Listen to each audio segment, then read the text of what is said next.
नमस्कार, मैं अनुष्का सिंह और आज हम बात करेंगे सुपरटेक घोटाले की, जिसमें 26,500 से अधिक घर खरीदारों के सपने को चकनाचूर कर दिया गया है। और आखिर इतनी बड़ी रियल एस्टेट धोखाधड़ी के लिए जिम्मेदार कौन है? सुपरटेक, सरकार या फिर कोर्ट?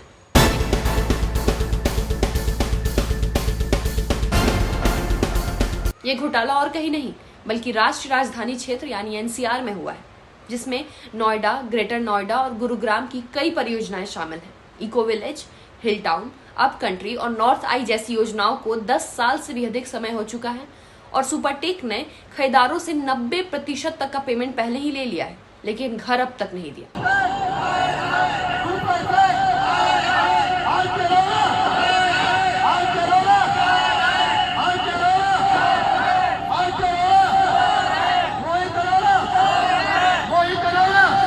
कई घर खरीदार अब भारी वित्तीय संकट में फंसे हुए हैं। बैंक अब इन लोगों पर ईएमआई का दबाव बना रही है। घर खरीदारों ने न्याय के लिए हर संभव प्रयास किए।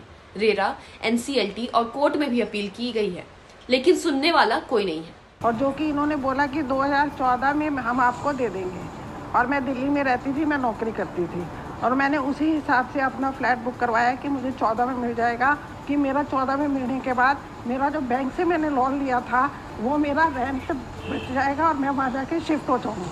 लेकिन इन्होंने मुझे 2014 में नहीं दिया और उसके बाद मेरा फिर इंडिया बुल का 21,000 रुपये लोन हर महीने तब से जा रहा है और प्लस मैंने रेंट दिया। अभी मैं रिटायर हो गई और अब ये बताओ, पेंशन में मैं रेंट दूँ, मतलब मैं यहाँ का मेंटेनेंस दूँ या मैं इंडिया बुल का लोन दूँ? इसी हताशा के चलते 6 अक्टूबर 2024 को दिल्ली के जंतर मंतर पर 500 से अधिक घर खरीदारों ने विरोध प्रदर्शन किया।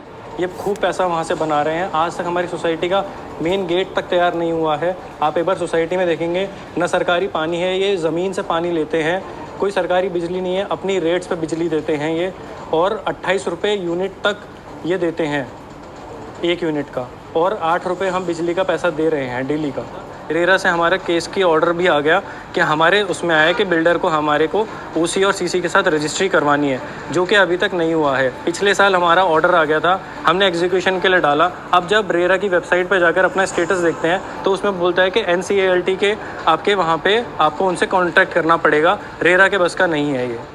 धरना दे रहे लोगों का कहना है कि सरकार को सुपरटेक के सभी वित्तीय लेन देन की फॉरेंसिक जांच, कंपनी की अधिकारियों के खिलाफ कानूनी कार्रवाई और नेशनल बिल्डर्स कंस्ट्रक्शन कॉर्पोरेशन यानी एनबीसीसी को अधूरे प्रोजेक्ट पूरा करना चाहिए। प्रदर्शन कर रहे खरीदारों ने प्रधानमंत्री नरेंद्र मोदी, राष्ट्रपति द्रौपदी मुर्मू, वित्त मंत्री निर्मला सीतारमण, एनसीएलटी के अध्यक्ष, यूपी के मुख्यमंत्री योगी आदित्यनाथ और हरियाणा के सीएम को अपनी मांगे सौंपी हैं, लेकिन अभी तक किसी भी तरह की कोई समाधान होता हुआ नजर नहीं आ रहा है। न जाने इस तरह के कितने रियल एस्टेट में और कितने फ्रॉड हैं जो लोगों का पैसा दबाकर बैठे हुए हैं और अपना घर खरीदने का सपना देखने वाले लोग आज ईएमआई और किराया दोनों भर रहे हैं। बाकी अगर आप लोगों के साथ भी कोई फ्रॉड हुआ है तो हमें newstheuniverse@gmail.com पर मेल करके जानकारी दें। शायद हमारी टीम आपकी कुछ मदद कर सके और साथ ही और लोगों को भी जागरूक करें। बाकी देश और दुनिया की तमाम बड़ी खबरों के लिए हमें फॉलो और सब्सक्राइब करें।